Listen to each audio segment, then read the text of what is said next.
Hi, everyone. Hope you're having a great week. We continued last week with our series called Redefine. And what we're looking at is how, probably not consciously, but certainly subconsciously, we project our own images upon God. And we can make God the Father out to be someone who he's really not. And not only are we limiting God in that sense, but really we're limiting ourselves and who he created us to be and who he saved us to be. And so last week we looked at God the Father as sweet old man or single-minded shepherd.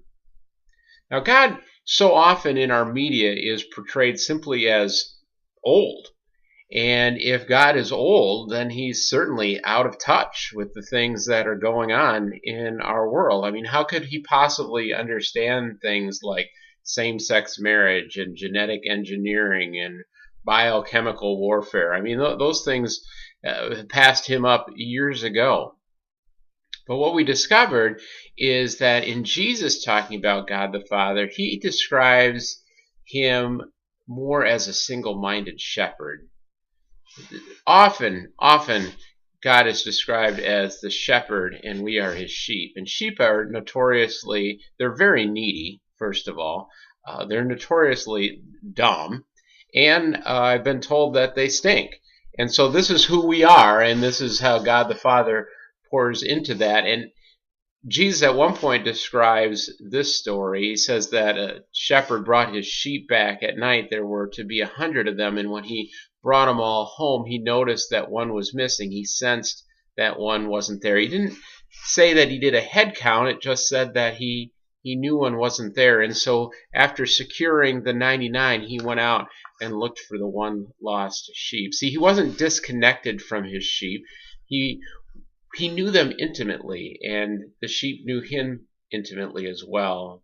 And we think of this sweet old man as Father God, and he might have gotten us started, gave us our first push, but now he's off in a retirement home somewhere. And, if we want to connect with him, we can. He's only a phone call away, and maybe we think about him at Christmas and Easter. But other than that, he really doesn't have a lot to do with our everyday life. But when we understand how Jesus, God's own Son, described God the Father as the single-minded shepherd, the one who would risk his life, the one, Jesus, who gave his life in order to come search for us, brings on a whole new understanding.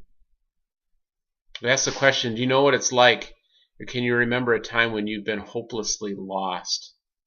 And just that fear, the striking and overwhelming and almost paralyzing fear of not knowing what to do, where you would go, what was next. And it's in the midst of that fear that Jesus will come and search out, that God comes to rescue us, to find us. And so we have this opportunity to be found, to allow ourselves to be found. And in the story that Jesus tells, the shepherd lifted the sheep up and placed him on his shoulders, and there was no shame in that. There was no need to explain why the sheep had wandered off.